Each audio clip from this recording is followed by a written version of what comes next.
Mad Monster Party! Mad Monster Party. Starring Boris Karloff, and in order of their appearance, Dracula, Frankenstein, the werewolf, the Hunchback, the mummy, Dr. Jekyll, Mr. Hyde.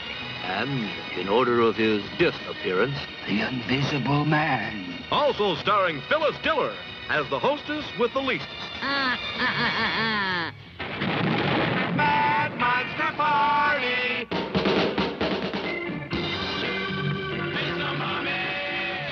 They're playing your song, honey. Let's dance.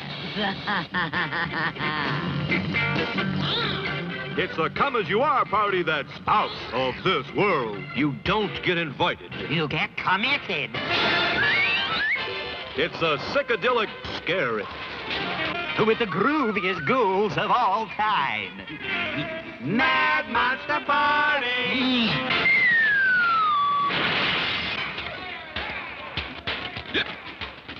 Lunch, anyone? It's a blast.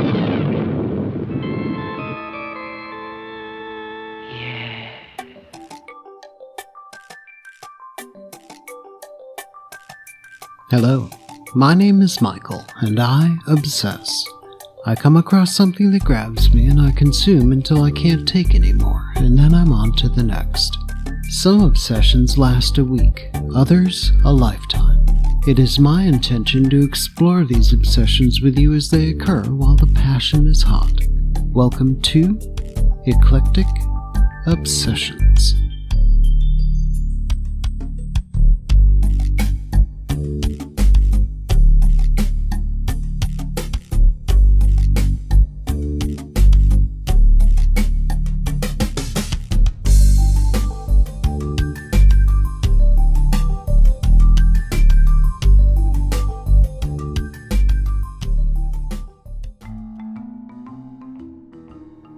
I do recall seeing this a few times as a child, and then not again for decades until its DVD release. I had never forgotten about it, though. We will be exploring Mad Monster Party on this episode of Eclectic Obsessions.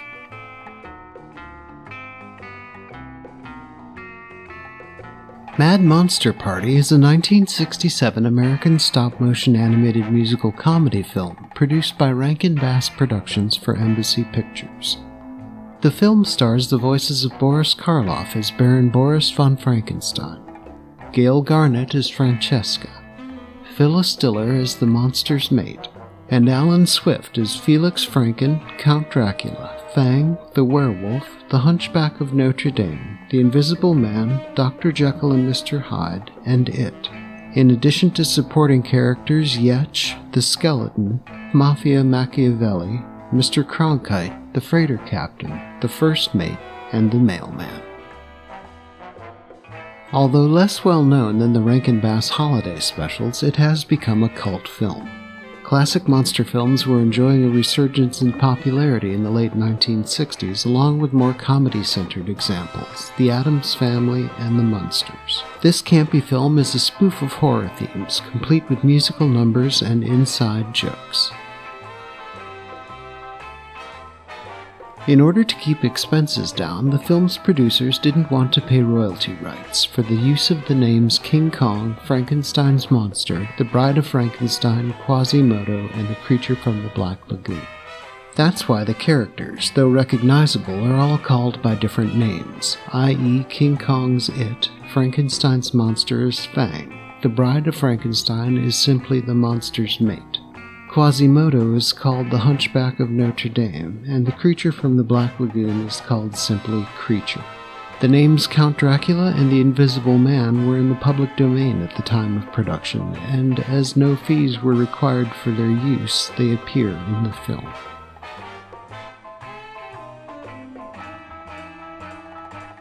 The film was created using Rankin Bass's Animagic stop-motion animation process, supervised by Tadahito Mochinaga at MOM Productions in Tokyo, Japan.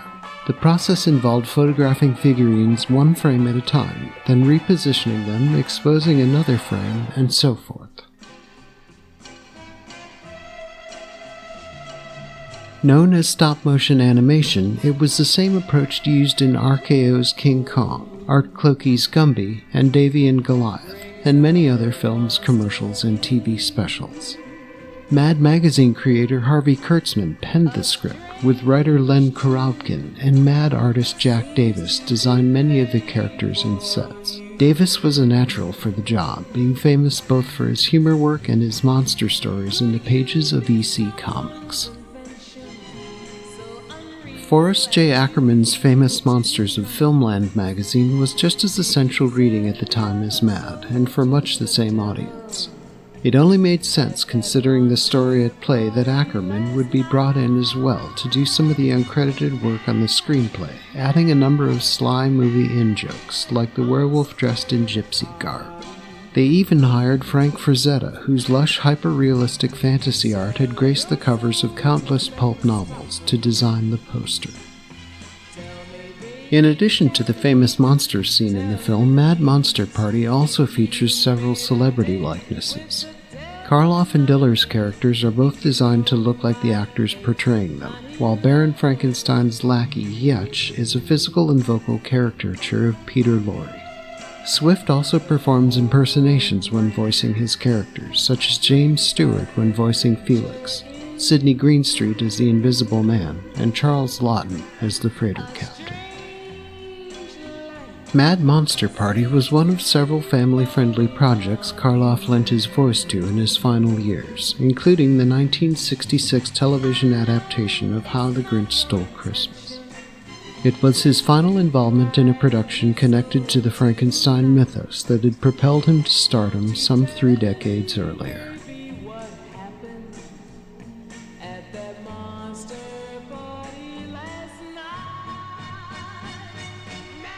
On the Isle of Evil, Baron Boris von Frankenstein achieves his ultimate ambition, the secret of total destruction. Having perfected and tested the formula, he sends out messenger bats to summon all monsters to the Isle of Evil in the Caribbean Sea.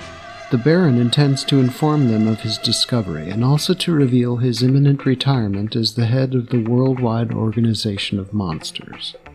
Besides Frankenstein's monster, also referred to as Fang, and the monster's more intelligent mate, who live in the Isle Castle with Boris, the invites also include Count Dracula, the Mummy, Quasimodo, referred to as the Hunchback of Notre Dame, the Werewolf, the Invisible Man, Dr. Jekyll and Mr. Hyde, and the creature from the Black Lagoon, referred to as just the Creature. Ah, I've done it. Created the means to destroy matter.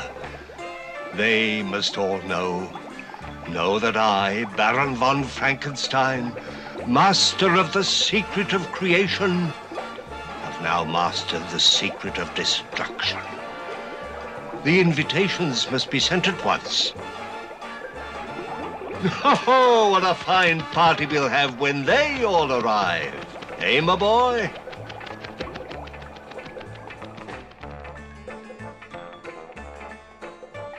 The Baron's beautiful assistant Francesca enters the lab to confirm that all invitations have been delivered and inquires about one of the addressees named Felix Flanken, voiced by Alan Swift impersonating James Stewart. The Baron explains that Flanken is his nephew and successor in the monster business. This displeases Francesca, who covets the role for herself. Francesca even asks why there was not an invitation for it. Boris replies that it was not invited since it can be a crushing boar, explaining that it even crushed the island's wild boars in its bare hands the last time it was invited. Come in. Good morning, Doctor. I've brought you your mail. Thank you, my dear. We've received replies from almost all you invited. Dracula, Werewolf, Dr. Jekyll, the Hunchback, Creature. Doctor, we also received a very strange letter from someone who says he's arriving on the 13th. A Felix Flanken? He's coming? Oh, that is good news. Who or what is this Flanken? Oh, don't be alarmed, my dear. Felix Flanken is a mere human and is unaware of the nature of our little gathering. But he also happens to be my nephew. Your nephew? I thought you had no living relatives. Felix is the child of my youngest sister. She turned out to be the white sheep of the family. But why are you inviting him to this convention? Because, my dear, I'm retiring. Yes? Oh, don't look so unbelieving. I've grown a little tired of this horror business, doing bad for others and very rarely getting any bad in return.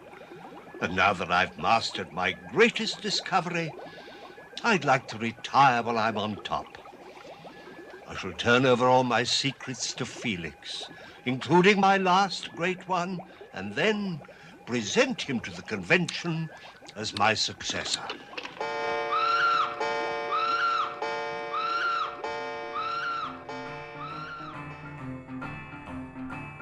Frankenstein has his zombie butler Yutch, voiced by Alan Swift impersonating Peter Lorre, and the zombie bellhops and servants make preparations for the upcoming party, while having some zombies patrol the Isle of Evil to make sure that it does not show up uninvited. Oh, my dear, you look just ghastly. Oh, Doctor. Oh, brother. You arrived just in time. Our guests will be here at any moment. My dear Baron, how nice to see you again. My dear Count, so glad that you could come. And how is our monster and his charming companion? Madame, I must say you look the picture of decadence. Don't kiss. You always leave marks. My apologies. And of course, Francesca, you know you have always been my type. Oh, negative, isn't it?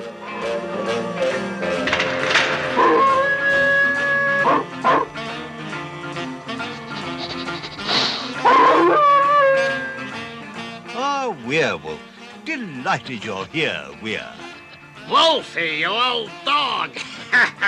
This convention is going to be a howling success! See, I told you. Ouch. You need a manicure, baby. Look, here comes the Invisible Man. How can you tell? Invisible Man, how do you do? You are looking well, I think. I am well, Count. And you? Invisible Man, how do you do? I wonder how he got his invitation. He has an unlisted doom. Didn't I see him at the Transylvania Gardens in the main event? The Hunchback of Notre Dame ain't a boxer. Afraid it'll ruin his looks, huh? Dr. Jekyll. Oh, good show, Dr. Frankenstein. And where is Mr. Hyde?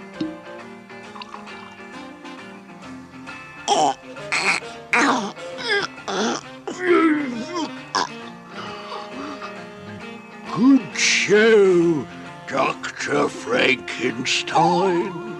Whatever he's drinking, I'll have it with ginger. Fang, don't you have any couth? It's me, your Don Juan. Hi, Don Juan, to look at it. I love your eyes. I love your chin. I love the shape they put you in. And when I get to feel your touch, I ache for you so very much.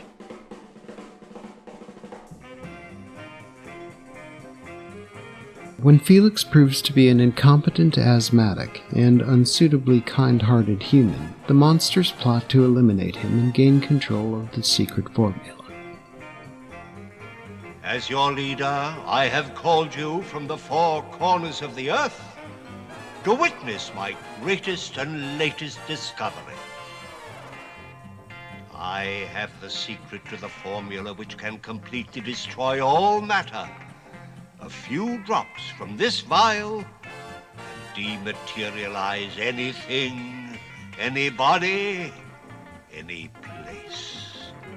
I'd give my eye teeth to possess that secret. What about you, Wolfie? I can make the doctor's secrets mine before he bestows them on that Felix Flanken. And I can use Dracula to help me. Baby, Francesca is up to something with that Dracula.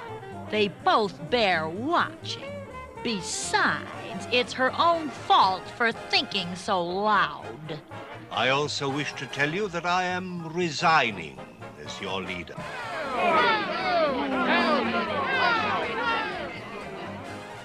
Yes, and tomorrow night I shall name my successor and turn over all my secrets, including my latest, to him. Who is more evil, treacherous, or sneaky than me? I am his logical successor. Now, if there was only something I could do to be sure of that. Who could be closer to Dr. Frankenstein than me and Fang? Why, he created us.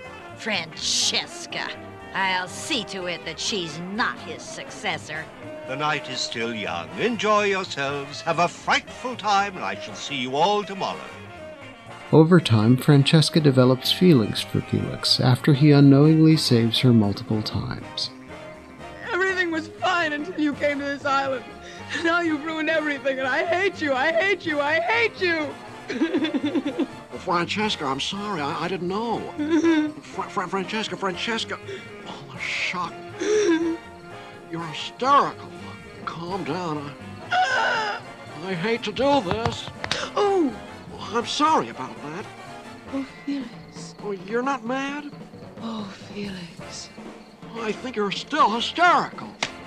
Oh, Felix. You're wonderful. I've been such a fool.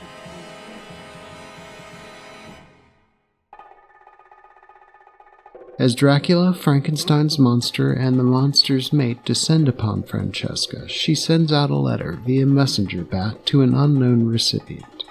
When the monsters corner Felix upon capturing Francesca, they are frightened at the arrival of It, revealed to be a giant gorilla and takeoff of King Kong, who proceeds to go on a rampage since he was not invited.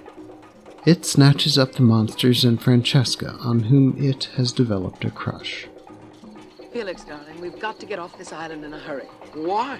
What's the matter? Dracula and the monster are out to get you and me because your uncle wants you to succeed him. Well, I've thought about that, and I just can't do it. Whether my uncle likes it or not.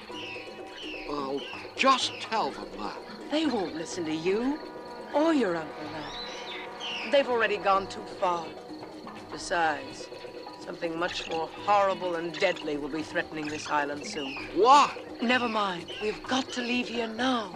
Without even saying goodbye to anyone? Felix, I've a boat hidden at the other end of the island to help us escape. You must come now. Oh, what have I done?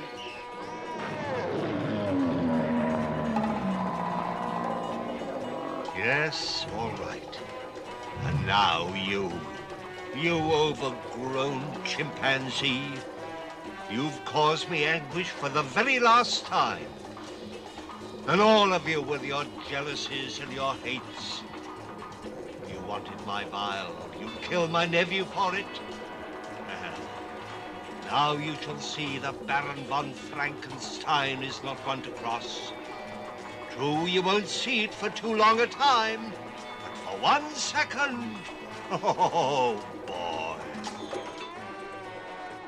Felix rushes off to tell his uncle Boris what happened and is instructed to head to the boat. Boris leads the zombies in rescuing Francesca from It using biplanes. Boris convinces It to let Francesca go and take him instead. It complies, releasing Francesca. Felix and Francesca manage to get off the island as Boris and the remainder of the monsters remain in the clutches of It. Displeased that the monsters try to steal the secret of total destruction for themselves and attempted to kill Felix as well, in addition to having put up with It, Boris sacrifices his life by dropping the vial containing the formula, thereby destroying the Isle of Evil and everything on it. The destruction is witnessed offshore by Felix and Francesca. Francesca tearfully admits to Felix that she is not human, but is in fact a robot creation of Boris von Frankenstein. Felix answers that none of us are perfect, an in-joke reference to the closing line of the movie Some Like It Hot, mechanically repeating the last two words over and over, thereby indicating that he has also been a robot creation of his uncle the entire time. Oh, it's all over, my darling. We're going home now. My place isn't much. 2 small rooms, a furnished medicine cabinet. But we'll be married. And soon there'll be the sound of tiny flankins running around. Oh, Felix! What is it? What have I said? We'll get a bigger place. I'll give up sneezing. What is it? Oh, Felix, I can never marry you. You can't. You don't love me? Yes, I do. I do love you. And that's why I won't marry you. Francesca, I've got to tell you something. I can't keep on dating you in jungles. No, Felix. There's something I must tell you. Haven't you wondered why I was on that island? You see, I'm not a human being like you are. I was created by Frankenstein, after the monster and his mate. I was his masterpiece. But where other women have a heart, I have a spring that will unwind. Where other women have lungs, I've got a pump that runs on batteries which will run out. Where other women have elbows and knees, I have metallic joints that will one day grow rusty and stiffen. I'm just a machine of hundreds of parts. Will eventually wear out. Well, Francesca, well, Francesca, none of us are perfect, are perfect, are perfect, are perfect, are perfect, are perfect.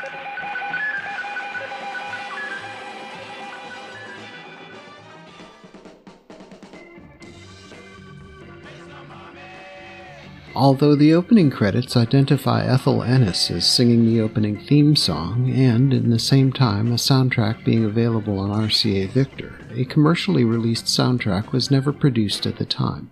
In September 1998, Percepto released a CD of the soundtrack for the film. The music is probably the most unique from the Rankin Bass catalog. Maury Laws and Jules Bass worked so well together that they became the Rankin Bass song team. For many, many years, they wrote the King Kong theme song. They wrote Put One Foot in Front of the Other from Santa Claus Is Coming to Town. And in this film, it was unique because they were spoofing the music of Henry Mancini and the Bond films. It has a very spy, jazzy type feel to it. And I think that's what makes it so endearing. And so many people are really fond of this particular soundtrack. It was never issued by RCA Victor like it says in the opening credits of the film. Here I've been looking for a record album, thinking it's one of the rarest pieces of vinyl to find at a collector's show, and it never existed. The film holds a 70% approval rating on Rotten Tomatoes. Howard Thompson of the New York Times wrote that this party should make everybody chuckle. The film has been available on video for years, first on original distributor Embassy Pictures' home entertainment unit, and then on other independent labels before Studio Canal acquired the film rights. Currently, Lionsgate distributes the film on video under license from Studio Canal. Before Lionsgate's current video release of Mad Monster Party, almost all video releases have been from 16mm film, and some were of very poor color quality. The original film negative was water damaged some years ago, but Sony Pictures Television, which now holds the television rights, eventually unearthed an original 35mm pristine print. This print was digitally remastered and is the source for the current DVD issue and all subsequent television showings. Anchor Bay released the previous DVD on August 19, 2003, then re-released it on August 23, 2005 with additional features. On September 8, 2009, it was released as a special edition DVD by Lionsgate. The special features include a documentary including interviews with Rick Goldschmidt, Arthur Rankin Jr., voice artist Alan Swift, storyboard artist Don Duga, musical director Maury Laws, and others. The film was released on Blu-ray on September 4th, 2012. Hiring Boris Karloff and Phyllis Diller to work on an animated feature was unheard of at the time. I mean, here were two stars that, had worked in live action and had never touched an animated property. I was just thrilled when Mr. Levine asked me to make this animated film. Also, a chance to work in tandem with a great star, Boris Karloff. I was thrilled out of my gourd. Boris Karloff was a natural as Dr. Frankenstein. I mean, the resonance of his voice and the fact that, he was so well known for the horror films made him an absolute perfect casting choice. It's an amazing thing when you make one of these animated films. Sometimes you never meet a single other character. And then again, depending on the director, sometimes you work with all the characters in the studio all at the same time together. In this case of Mad Monster Party, I worked alone, as I have in a lot of these animated things. So I never got to meet Boris Karloff.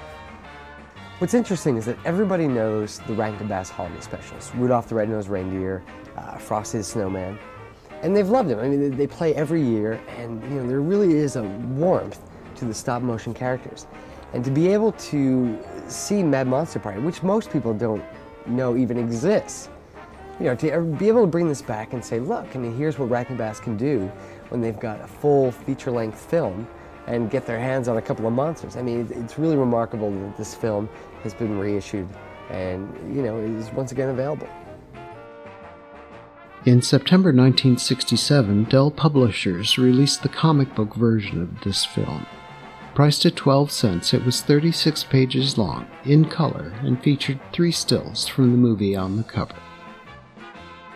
Rankin Bass produced a prequel of sorts, a TV special called Mad, Mad, Mad Monsters from the ABC Saturday Superstar movie series, which aired on September 23, 1972. This Halloween special featured many of the same monster characters. Bob McFadden did his imitation of Karloff when voicing Baron Henry von Frankenstein, who resembles Baron Boris von Frankenstein. The animation for the special is provided by Osamu Tezuka's Mushi Production, with supervision by Steve Nakagawa, who is also known for his work with Iwao Takamoto at Hanna-Barbera Studios. It's finished, Igor. Finished. Check everything carefully. We can't have any slip-ups. And you stay out of the way, Rosebud. Yes, Master. The head bone connected to the knee bone. No. The head bone is connected to the neck bone. You haven't been paying attention all these years, Igor. If help wasn't so hard to get. That's it. Splendid. All right, Igor. 4, 3, 2, 1. Now, Igor! Now! All right, Igor. Raise the platform. Igor, close the trap door. Igor, where are you? Here, Master. Listen, Igor. I've done it, Igor. I created life again. The fools said it couldn't be done. I have accomplished the impossible twice. I've taken the cosmic forces out of nature. Girl for Igor. Yeah. Girl for Igor. No, Igor, my friend. This monstrous is for the monster. He's getting to be a big boy now, and it's time he settled down. Igor, fetch the monster from the dungeon. He should meet his bride-to-be. No! Girl belonged Igor! Igor, if you value your job, you'll do as you're told. Very few mad scientists are hiring assistants nowadays, you know. There's a good lad. Come. Hello there, old chap. Have I got a girl for you? What a dish. Splendid, splendid. Love at first sight. It's almost as though they were made for each other. But, of course, they were made for each other. Now to make the wedding arrangements. Igor, fetch the car. The sports car, I think. It suits my mood.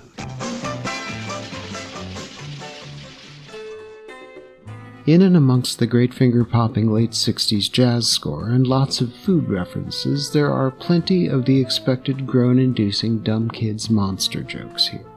Beneath the family-friendly mask, however, there is a torrent of almost sophisticated jokes and references piling up on each other that you can see Mad Monster Party, thanks mostly to the involvement of the Mad crew, was a major influence on later culturally sophisticated animated shows like Animaniacs and Robot Chicken. The prevailing visual tone here is grim and monstrous. The sets are packed with morbid detail, and the characters, apart from the Karloff, Francesca, and Felix models, are a menagerie of grotesques. And although the slapdash stop-motion work can seem crude in this CGI world, the number of tiny gestures and quiet expressions, the amount of simple, nondescript action that takes place reveals just how much work went into this. While this has not become the timeless classic that other Rankin Bass productions have, it has always held a special place in my heart. And with the DVD and Blu-ray releases of it, I can now obsess on it for years to come. Thank you for listening to Eclectic Obsessions. If you like what you've heard, please download past episodes and subscribe on iTunes for future releases. You can follow the show on Facebook at Eclectic Obsessions, on Twitter at Eclectic Obsess1, on Instagram at Eclectic Obsessions Podcast, and on YouTube at Eclectic Obsessions. I'd love to hear what you think. Feel free to email the show at ecobpod@gmail.com. We'll be back in 2 months' time with a new Eclectic Obsession.